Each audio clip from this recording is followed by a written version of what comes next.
I'm not the greatest storyteller, but I'll try my best to tell you what happened. Even after 5 years, remembering this part of my life makes me sick to my stomach. When we fall in love, the last thing we think our partner is capable of is wanting us dead. In a normal relationship, we believe that to be the exact opposite of love. As time goes on and the relationship grows stronger, we become more and more comfortable with each other, often to the point of revealing our biggest secrets.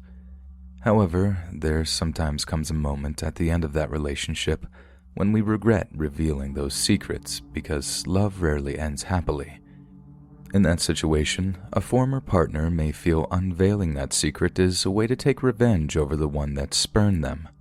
Although we all may fear that our former mate may use what they know against us, I've only known one person who was willing to kill another human to ensure that never happened.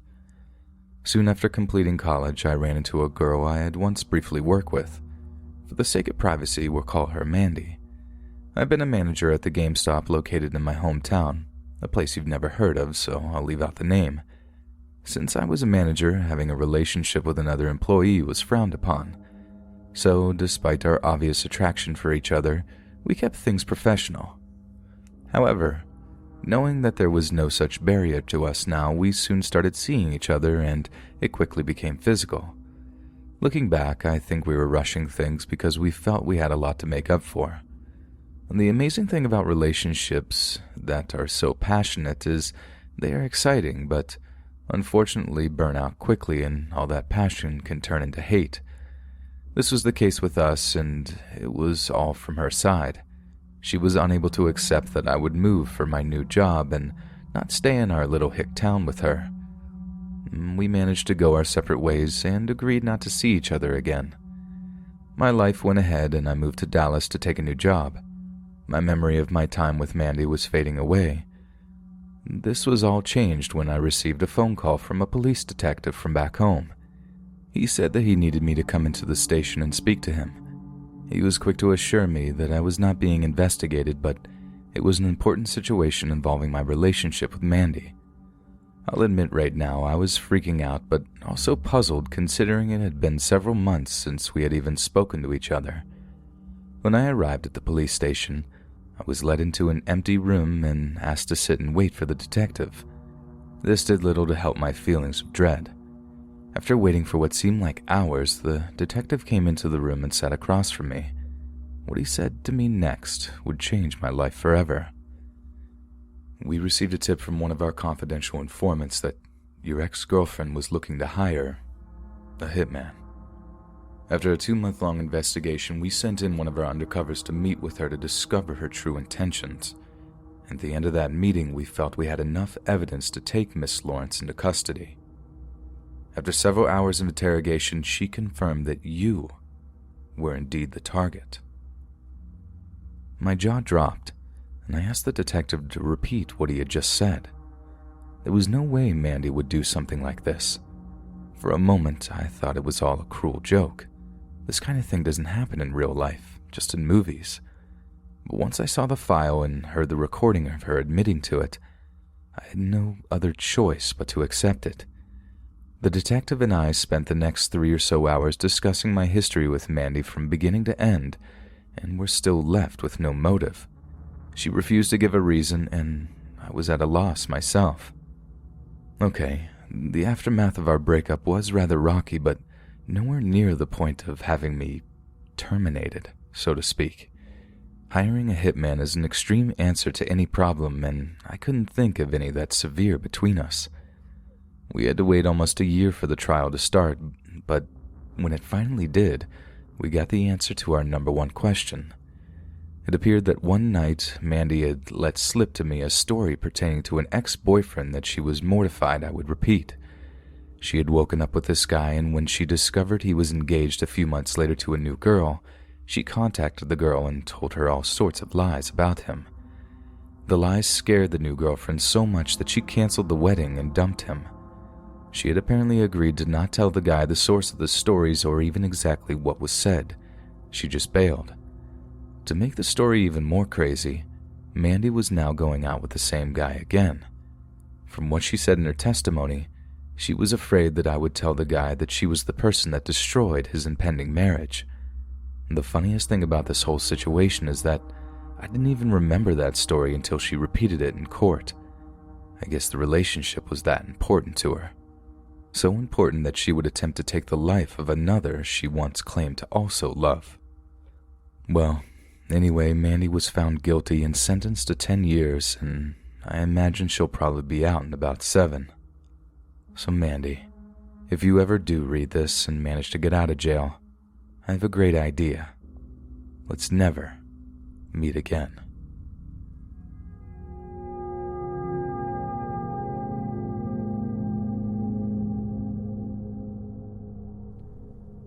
In my 20s and 30s, I lived in an apartment complex in an upscale section of a large Dallas suburb. I had moved there with my longtime girlfriend, but within 2 years, we went our separate ways. Despite the split, I decided to stay in the apartment because it was a great neighborhood and I never liked moving if I didn't have to. I was able to make friends on occasion with the tenants nearby, but for most of my time living there, I spent alone. This wasn't really a problem as I worked long days during the week, so I was usually too tired in the evenings to want to socialize. The weekends were spent cleaning and completing the chores that had remained undone from days or weeks before.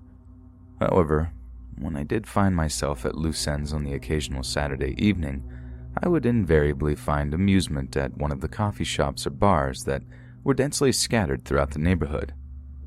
My hangout of choice soon became a small English-style pub conveniently located across the street from my block of apartments. The quiet, laid-back tone of the bar was what I liked most about it, but soon I would also make friends with several of the employees. Generally, the same group of people worked every Saturday night, so we quickly got to know each other well. Lisa, a tall and curvy redhead, caught my eye almost immediately. She had been the first girl in God knows how long I had been truly interested in. Luckily, I discovered she felt the same way about me, and we started seeing each other on our corresponding days off. We did our best to take things slowly, considering we had both just ended our long-term relationships. Hers had only ended just recently, and her ex had been very jealous and possessive. I liked her a lot, so I was willing to give her as much space as she needed. The following couple of weeks went by smoothly, especially when it came to Lisa and I. We continued to see each other on our nights off and would occasionally meet at the coffee shop next door to the bar and chat on our breaks. On Saturday nights, I would hang out at the pub. I would generally be met with friendly faces, but there was one bartender that used to give me dirty looks and ignore me if I asked him for help. One night, soon after I started dating her, I asked Lisa if she knew what the guy's deal was with me, and she told me something I wasn't expecting. The rude bartender was her ex, the possessive one she had just broken up with. I naturally was a bit confused and asked her why she was still working on the same nights as him. I didn't expect her to just quit her job because she had broken up with a fellow employee, but surely she could have asked her boss to change her schedule so the two of them wouldn't have to work together. Bringing this up, I tried to show enough concern while not seeming too controlling, since I knew that had been one of the problems in their relationship. After all, we were just casually dating. We had agreed that we were still free to see other people if we wanted. The last thing I wanted was to make her think I was just like him. She assured me that they had agreed to not let it affect their working relationship, and besides, the bar owners frowned on employees dating each other. She was afraid that if she had mentioned the situation to her boss, he would punish her in some way or even fire her, so she just kept it to herself. Despite my concerns, I figured that she knew her ex better than I did, and if she didn't foresee any problems, I'd have to take her word for it. Besides, if the most I got from the guy was the evil eye once in a while, I probably didn't have much to worry about him either. At least, that's what I thought. Things between Lisa and I continued to progress well. So well, in fact, she started staying over Saturdays, and the idea of her still working with her ex-boyfriend had slipped completely out of my mind.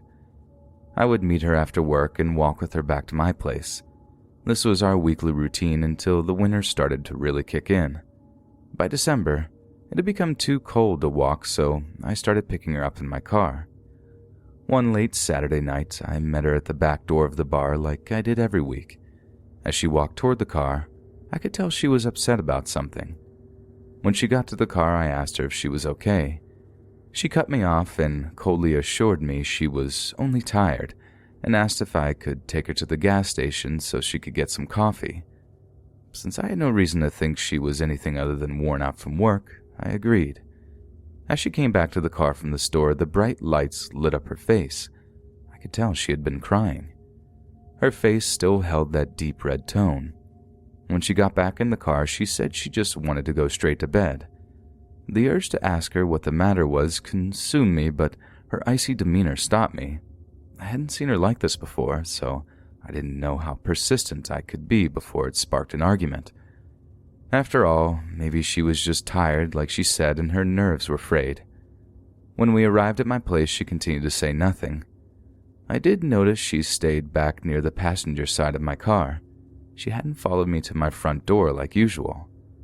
Noticing this, I turned back to her to see if I could see what was holding her attention, but as soon as I began walking back to the car, she snapped out of her daze and followed me to the door. Once we finally made it inside, she went straight to my bed to lie down.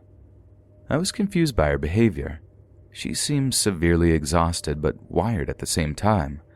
I glanced at her and noticed she was looking through the blinds next to my bed. Outside the window, the bright headlights from a car lit up her face and the bedroom she was in. Upon seeing the lights, she rolled off the bed and onto the floor and started screaming, "No!" Before one word could leave my mouth, 2 loud bangs and the crashing of glass filled the bright little bedroom. My instincts must have taken over because I found myself lying flat on the floor with my hands on my head. The screeching of car tires quickly came and went, and just as quickly the room went dark and silent as it had been moments before. Looking up from my hands, I saw Lisa's motionless form curled into the fetal position at the foot of the bed. I felt fear creep over me. Not because of the bedlam that had just occurred. I was still unsure if it was real.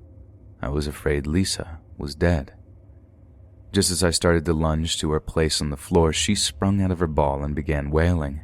Her eyes darted around the room, as did her hands, reaching out as if though she had been blinded. Pity overwhelmed me. The sight of her panic and fear tore at my heart. Grabbing out to her, she took my hand and pulled me to her. She continued her muffled wail as she rocked slowly in the dark, cold room. The police arrived sometime that morning. Not sure when, although it was likely within a few minutes of the gunshots. I did my best to tell the detectives what had occurred, but it was Lisa that had seen the attack firsthand. It took a week or more before she was able to fill in the gaps. Apparently, things had not been going as smoothly as she had led me to believe. The ex had been harassing her, leaving violent messages on her phone, threatening her and myself. She had done her best to keep him at arm's length, but everything had come to a head that night. He had shown up at the bar around closing time ranting about how he was going to blow us away and then end himself. He had driven away before I had arrived, so she hoped he had went home, but it seems he followed my car back to my apartment. The rest, of course, you already know. The highway patrol managed to catch up to him a few days later. He never said what exactly he had intended to do with us, but in the end, I guess that doesn't really matter. The damage was done regardless. Of course, a relationship would have to be rock solid to make it through such a harrowing situation like that, and I guess ours wasn't. Lisa contacted me just once more to tell me goodbye. She was moving west to stay with some friends, and we agreed it was probably best that I didn't know where she was moving to, just in case. I moved back to my hometown that spring, and I hope to this day, Lisa will find the peace she deserves.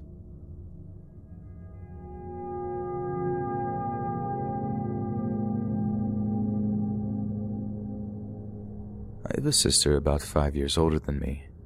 She always had addiction issues, at least as long as I can remember. On top of that, her choice of men had been just as bad, if not worse. She moved out at 17 and straight into an apartment with 3 other addicts. One of them was a 30-something-year-old tweaker with a long history of dating barely legal girls. Of course, my sister fell head over heels for him and ended up moving in with him and his mother within a month of meeting him. This relationship followed the usual pattern most of her others had in the past. They'd score dope together. He'd beat her up for taking more than her share and then beg her forgiveness. She would move back in with our family, but his begging and crying always drew her back to him.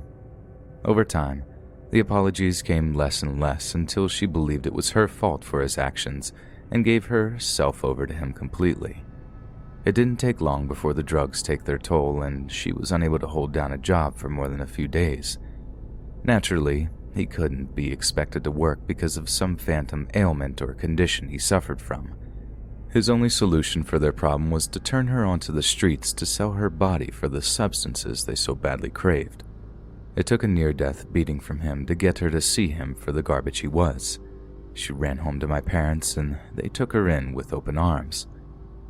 Thankfully, the horror of almost losing her life brought her to the clarity she had lacked in the past.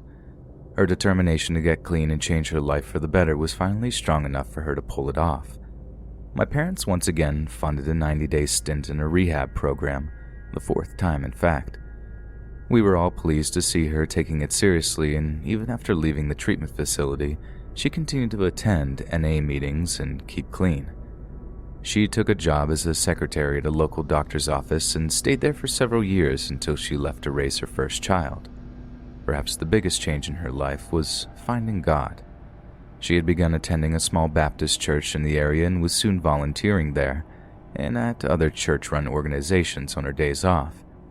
Since our family had never been the church-going type, this choice had seemed the strangest to us, but I was unhappy she had found a source of solace and security after all she had suffered.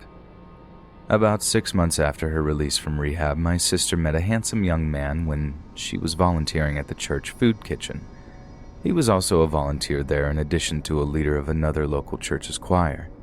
Despite her attraction to him, she had learned from her past bad decisions to take things slow, even though she had found everything about him wonderful. This courtship lasted 2 years, and in that time, he did his best to show her how much he was unlike the other men that had been in her past. When the time came, and he asked for her to marry him, he made sure to get the father's approval. Of course, my father and the rest of the family approved of the kind and respectful young man. We couldn't be happier that she had finally found a loving partner. The wedding was beautiful and couldn't have went more smoothly. However, when they came back from the honeymoon a week later, what had occurred shocked us all. The first night after they had reached the hotel, they had an argument over her tipping the man who brought the food to their room. He said she had made him look unmanly because she had not let him be the one who tipped the man. She saw this as no big deal, and in an attempt to cool the situation, she apologized. This only served to make him even more angry, and the fight escalated to the point of him slapping her. Almost as soon as it happened, he began apologizing profusely and blamed his outburst on jet lag. Thinking it the most wise choice at the time, she accepted his apology, but in her mind she knew that when they got back home, the marriage was over. It broke her heart that it had ended this way, but she had made a pledge to herself all those years ago in that hospital bed that she would never let a man take advantage of her love again. Just as she promised, the divorce was filed the following week. As usual with men like him, he spent all his waking moments begging on the phone for forgiveness and asking her to come home to him, sometimes even breaking down in sobs. My sister did her best to ignore his groveling and turn her life onto a new and better path. For the most part, she managed to achieve this, at least until we took the choice away from her. One Monday morning, about 2 months after the divorce was finalized, my sister left for work like usual. However, around noon, the office called her home to find out that there was a reason she wasn't coming to work. We assured her boss that she had left for work at 7:30 like she did every day. An unanswered call to her cell phone freaked us out, and we alerted the police right away.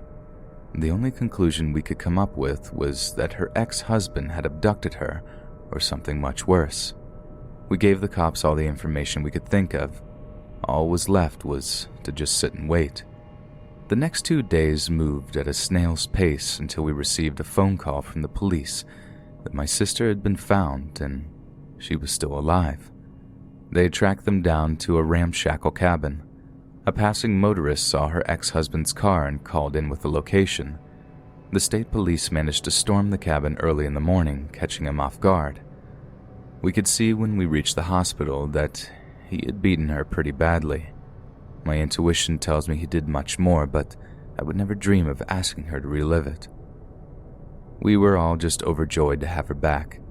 The trial didn't happen for another year, and when it did, my sister showed her strength by testifying against that monster.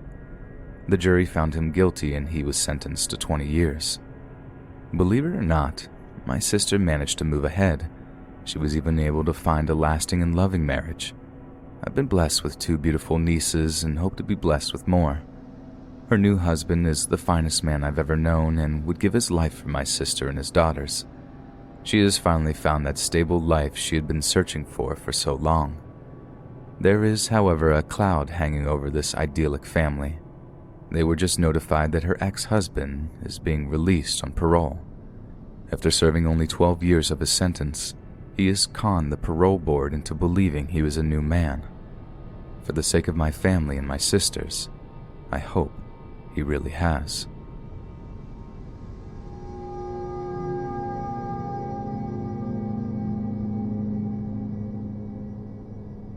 I'm what people like to call old school, which means I like to do things the old way. When I want coffee, I make it in a coffee maker in my kitchen. If I need a new piece of clothing, I go to a men's store and buy it. And when I want to read a new book, I go to a library and borrow it. If that's not an option, I visit my local bookstore and buy it. Of course, I know it would likely be cheaper to order from Amazon, but I prefer to spend my money locally with people from my community. On a recent visit to my favorite bookstore, I was unable to find the title I was interested in. I was pleasantly surprised to be helped by a hot little item we'll call Rhonda. She notified me that the book was only available by special order. I gave her my information so the book could be shipped to the store and I could pick it up when it arrived. We flirted back and forth until, before I knew it, we decided to go on a date together. We set it for that Saturday and I went on my way. Saturday arrived and I decided to take her to dinner at one of those big chain family-style restaurants. She struck me as a meat and potatoes kind of girl and I knew this place made both well. She was pleased with the place as I had hoped. Despite being a petite and thin girl, she managed to put away her massive entree easily. I was pleased to see she felt comfortable enough around me to be herself. After dinner, we enjoyed our desserts and coffee and chatted about our lives. When the subject of her last boyfriend came up, she told me the basics of how they met and how the relationship ultimately ended. From what she said, they didn't have much in common and had only spent a few weeks together. That was until the fool decided to break up with her through a text. Even though we agreed that this was a low thing to do, she easily laughed it off and told me how she had poisoned his dog for revenge. I froze in place as she continued to chuckle her way through her horrid tale. The look on her face as she told it proved that the idea that this was a psycho reaction never entered her warped mind. I quietly choked down the rest of my dessert, trying not to betray the outright fear coursing through me. I had met some crazy girls in my time, but she was the definition of overreaction. I acted as normally as I could on the drive to her house, and as she left my car, oblivious to the fact that we'd surely never see one another again, I counted myself lucky. I would hate to see how she would react if I dumped her after a short relationship. At least I didn't have a dog. I happily went back to my normal life and tried to put Rhonda out of my mind. There wasn't a peep from her until that next Saturday came around. She called 3 times and left as many messages through the course of the day, but I did my best to ignore her. Fortunately, the rest of the weekend was quiet. Things remained that way until Monday when she began blitzing my phone with confused messages. Each one was more and more frantic. The last was left Friday evening with just the desperate statement, "I thought we had made a connection. You've broken my heart." I know I may sound heartless, but I'd had my share of crazy relationships and some turning violent. The last thing I wanted was to get into another. I was pleasantly surprised not to hear from her again after that last message. Things went back to normal and I had reassured myself that regardless of how crazy she could become, She'd never be able to come to my house and stab me to death in my sleep or something insane like that. As if she could hear my thoughts, a text popped up in my phone a couple of weeks later. It was from Rhonda, and it simply said, "You forgot something." My heart sank. That's when I remembered the book. The book I'd ordered from her and had given her my address to do it. That's why I'm writing this crazy story. I need help from all of you out there reading this. What should I do? I don't care about some stupid book. There is something much more serious going on here. Please, help me.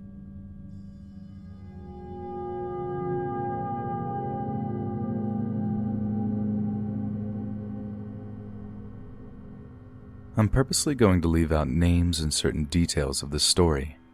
My main reason is to respect my aunt's privacy and that of the other families involved. I wouldn't have told it all, but I feel a certain responsibility to remind people that the police are not always right. My mother's sister had been in and out of our life throughout my childhood. Once she had been able to conquer her addiction problems, she became a much more important part of our family. However, before she could get herself together, she was the victim of a hideous crime. One late night, she was helping a friend find a motel room when they were kidnapped and left for dead. Thankfully, my aunt was able to crawl to a main road for help, but despite this, her friend didn't survive. She managed to identify one of the men involved, and the police caught up with him quickly, but since she was unable to give them many details on the other killer, the police doubted his existence. Considering the extent of her injuries, they assumed she had just imagined him.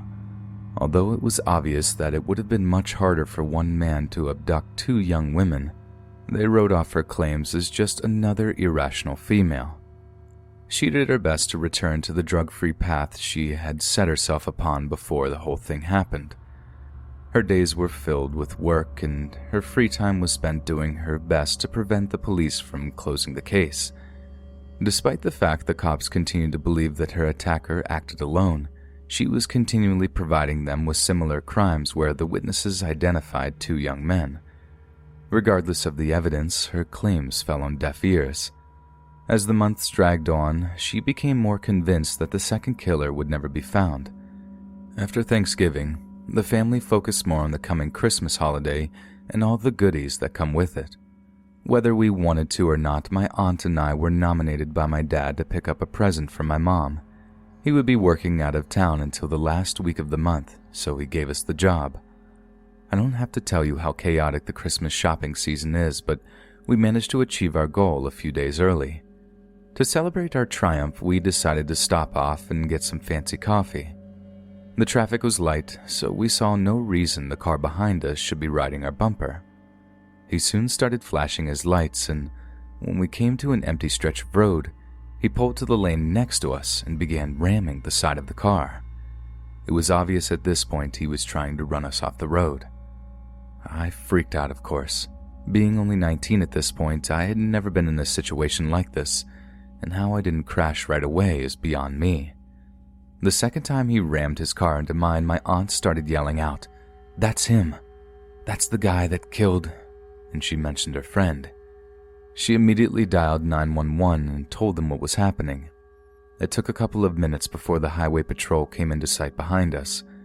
When we were about 50 yards from the roadblock, the man ramming us slowed down and tried to turn around, but another cop car behind us blocked him in. Realizing he had nowhere to go, he gave up. That Christmas was the best our family had ever had. The second killer eventually took a plea deal so he could avoid the death penalty. It wasn't until much later that the detectives told him he could have got away with his crime had he not tried to come after us. My aunt has yet to get an apology from the police department, but she's happy in the knowledge she was right when everyone else doubted her.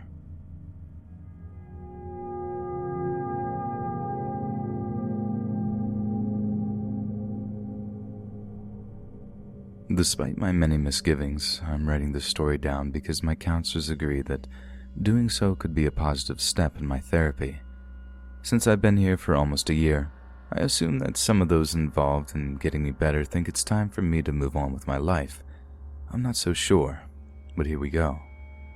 I was shy and bookish in high school. Because of that, I guess I failed to attract the attention of boys. I didn't really mind. Most of the boys I knew in school were jocks or immature gamer types. Besides, the last thing I had on my mind was dating. My focus was on school, and I was determined to get into the best college I could. Then maybe I would be able to cut out a small bit of time to meet someone. At least, that was my plan. Other than reading, my greatest love is music. All the best moments in my life are connected to a song. My best friend and I would go to every concert that we could. One year I counted and figured out we had been to 10 shows. So yeah, when I say greatest love, I mean it. In May of 2016, The Cure was playing the Bowl. So we went, and that night I met Adam. He looked like your average goth emo type guy. Somehow, we had made eye contact in that mass of thousands of people, and I guess this gave him the okay to come talk to me. Normally, I would have blown him off since I'm not interested in guys that look like they're trying to be cool. Look, I may be shy, but I have no problem telling people what I think of them. Before I could do the same to him, Adam flashed a smile so beautiful it melted my heart. Once he had gotten my attention, I began listening to what he was saying, and to my surprise, he was the smartest person I'd ever met. Usually I'm the smartest person in the room, wherever I go, but everything that came out of his mouth floored me. And that's all it took. I was in love. We spent the rest of the show talking about everything under the sun. I'm not even sure what songs The Cure played. For the first time in my life, music took a back seat to a boy. When I spoke, he actually listened, and when he did, he made the most mundane things sexy. When the concert ended, we exchanged numbers and made plans to get together as soon as possible. Since he lived in the next city over and had his own car, he promised to pick me up the next Saturday and take me somewhere I'd love. That week dragged by so slowly that I was unable to focus on anything else. When Saturday finally arrived, I started getting ready almost as soon as I woke up. It was my first date, and I wanted to be ready as soon as he called. Pretty sad, I know, but Adam was special. When he finally called, I told him to pick me up at the end of the block. I didn't want to have to introduce Adam to my grandparents. Don't get me wrong, they were great people, but traditional. Adam wouldn't have met up to their expectations, regardless of how smart he was. Our date turned out to be at a local upscale bistro coffee shop. It was by far the nicest place I had ever been, and I loved it.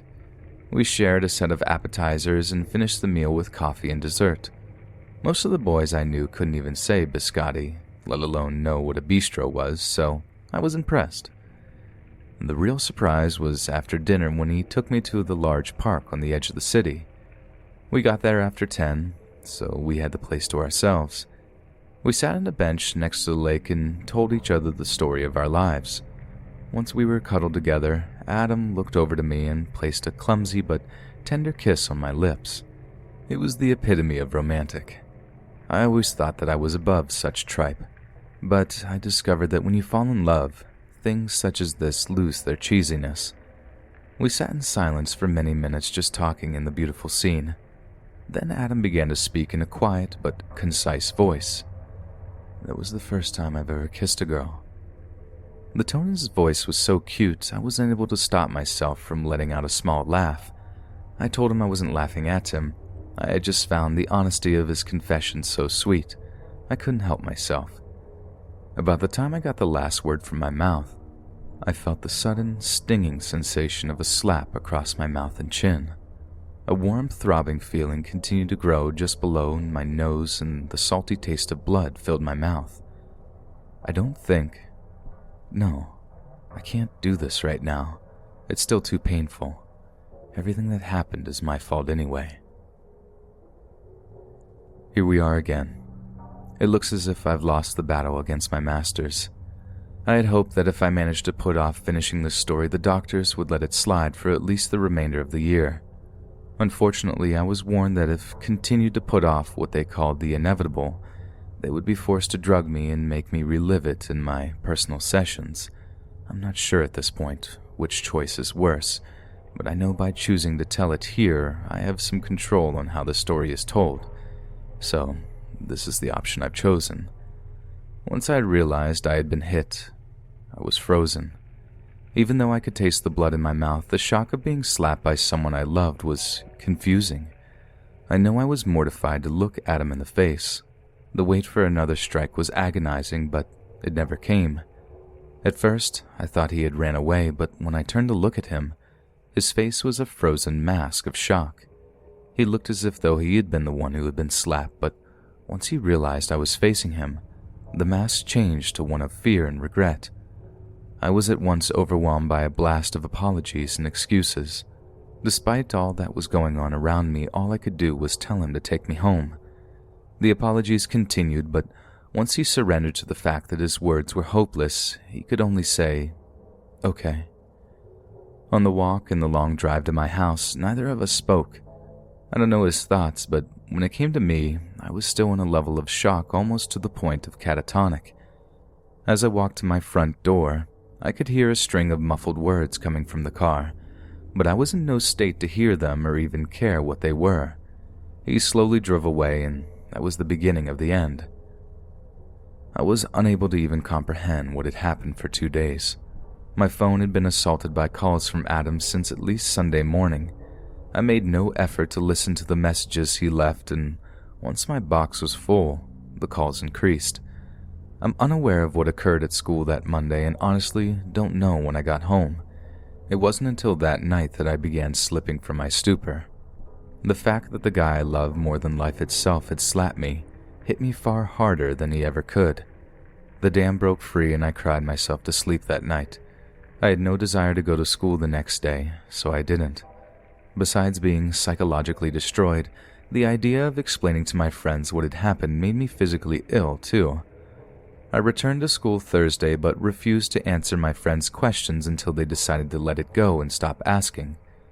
Adam's calls continued but became less frequent as the weeks dragged on until they all but stopped. I had decided that if he did call again, that I would answer. The time had finally arrived for me to confront him about hitting me and explain in clear terms that our relationship was over. Regardless of how sad it made me, I knew I would never be able to respect myself again. It wasn't long before he did call, and I answered just as I had planned. His voice was filled with joy and a tinge of surprise. Before he could say much, I interrupted him and let him know that any sort of relationship that we had been ruined by his behavior, and hung up the phone. The rest of the week was quiet, and my courage to tell him everything was over gave me a new hope that I may possibly survive this breakup. Unfortunately, Adam wasn't going to let that happen. He left me alone for a few days before he decided to take things to a new level.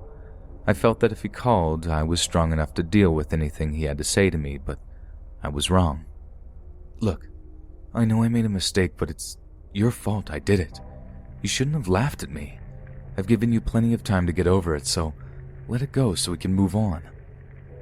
His voice was so cold and what I could best describe as commanding. It sent a chill down my spine. I was so shocked at his inability to accept the situation. The best I could say was, "No, I'm sorry. We're done." And I hung up the phone, still somewhat confused.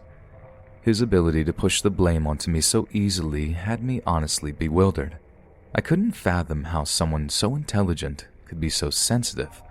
I actually caught myself asking if I was indeed at fault for his actions, but blew that from my mind quickly.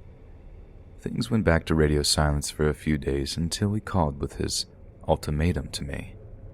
"Look, I'm sick of this. Either we get back together, or I'll be forced to do something terrible to you and everyone you love.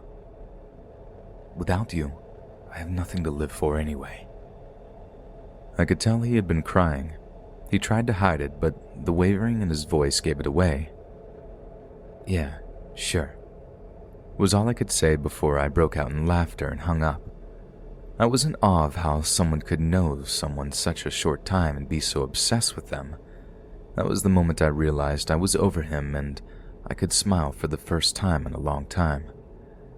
Life luckily returned to what it was before and Adam faded away. Each year around my birthday, my mother would come into town and take me out to dinner to celebrate. My relationship with my mother is somewhat complex. I view her just like a normal child views a parent despite only seeing her at the holidays. It was decided when I was much younger that I would live with my grandparents because of the nature of my mom's job. She worked for an insurance company assessing damage claims made by policyholders. Therefore, she was only around home a few days a month. Put this together with a deadbeat dad I hadn't seen since I was 2, and it only seemed natural I lived with my mom's parents. My mom showed up the night before my actual birthday and slept over. The next evening, we went to our favorite restaurant in LA. We spent our evening catching up, and that meant I told her about my brief but whirlwind romance with Adam. She was supportive of my decision to walk away and reminded me of my plans for my future, none of which had room for a relationship. Our evening was great as usual, and after dessert, we made our way back to my grandparents' house. My mom's plan was to spend the night and give me my present in the morning. I was perhaps the happiest and most excited I had been in a long time. When we entered the house, it was oddly silent. It was a Sunday, so my grandfather was usually parked in front of the TV watching football until 10, and my grandmother was either sitting with him or doing something in the kitchen. But none of this was happening. The lights were off in the living room, which made my mom and I even more nervous. So as we entered it, I switched them on, and that's when we saw it. Now from this point, you'll have to rely on what others had told me, because when I saw what had been done, well, it all stopped there. Apparently, Adam tied both my grandparents' hands up and shot them. As if this wasn't horrible enough, he scrawled "Who's Laughing Now" on the living room wall in their blood. My mother informed the police of my history with Adam and the threats he had made. I was unable to answer any other questions they may have had. After a 3-day search, the police got a call about a young man's body being found on a bench near the lake at the park. It was Adam, and he had shot himself. In his warped mind, it was probably a way to ruin a special moment for me, or maybe he wanted to die at the last place he was happy. I can't even begin to imagine what was going on in his shattered psyche that awful night. I'm still not sure if I should be happy I was out that night or not. That was it. Adam was dead, so there was no one to try for the crime, so the police and everyone else involved moved on. Well, that is everyone else but me. My mom admitted me a few days after the murders. It was obvious that I wasn't handling the whole situation well, and I've been here ever since. It's been almost a year since the death of my grandparents and Adam. If there is one thing I have come to learn here is that these doctors, these people in charge, don't know anything. Writing down all the wretched things that happened and what led them to happening has only made me feel worse. Also, it has just reinforced what I have always believed, all the way back to the night it all unfolded. All this, everything that happened, is and was my fault.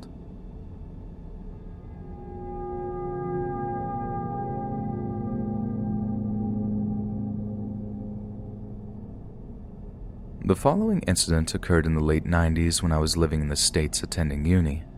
I was about 19 at the time, and like most girls of my age, thought that nothing bad would ever happen to me. To be fair, I had managed to grow up without experiencing any real problems that I couldn't handle. Looking back, I guess I had been sheltered from the world, and this had made me somewhat spoiled. Carrying this mindset with me to university did me no good and caused me to put myself in a situation that could have ruined my life forever. Like most of the other girls in my dorm, I enjoyed having a good time. Studies had their place, and some focused on them more than others, but almost all of us living there liked to party now and then. New Orleans is known all over the world for its party atmosphere, and its many bars and clubs play a large part in that atmosphere. It's a heaven on earth for young people looking for somewhere to have a good time and blow off steam. A group of us girls had the goal of going to every bar and club in town, or as many as would be possible in the 4 years we would be there. It was a lofty goal in any university town, but in New Orleans it was more of a quest.